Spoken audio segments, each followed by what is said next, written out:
Life Course Theory by Shamamed. Life Course Theory examines a person's life experience to understand how certain factors may have influence and develop certain pathways. For example, these factors may be one's life events, their home life, social connections. These are all very prominent indicators that may push a person down certain paths.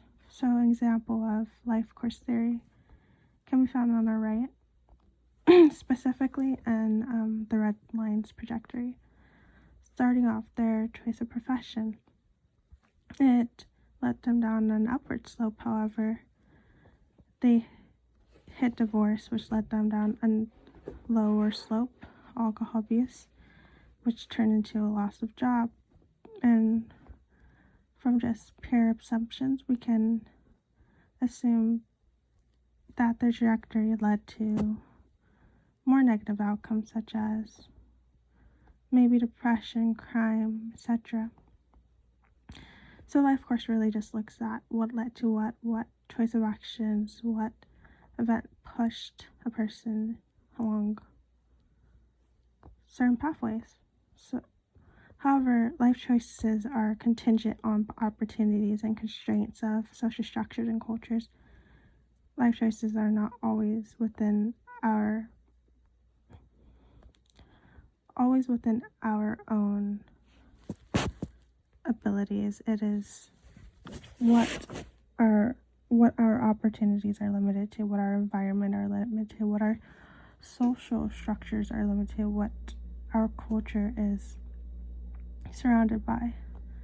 So we'll get a little bit more into this on our next slide. Glenn Elder's 5 distinct principles of life course theory. So these principles just explain the theory a little bit better and give it a little more ground and understanding. First off, we have lifespan development. This states that human development and aging are lifelong processes. Our development doesn't have an ending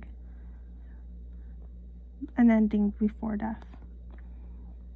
Agency goes along with the quote I mentioned earlier. Individuals construct their own lives due to the choices and actions they take within the opportunities and constraints of history and social circumstances. We are limited by the options and opportunities we are given and the social circumstances in which we reside within.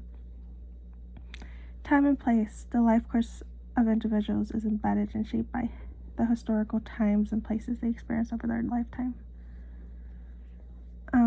We are also shaped by the historical era in which we reside. So, for example, there's a huge difference between current generations versus a generation that was, let's say, born within World War I.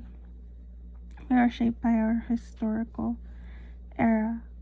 Timing, the developmental antecedents and consequences of life transitions, events, and behavior patterns vary according to their timing within a person's life.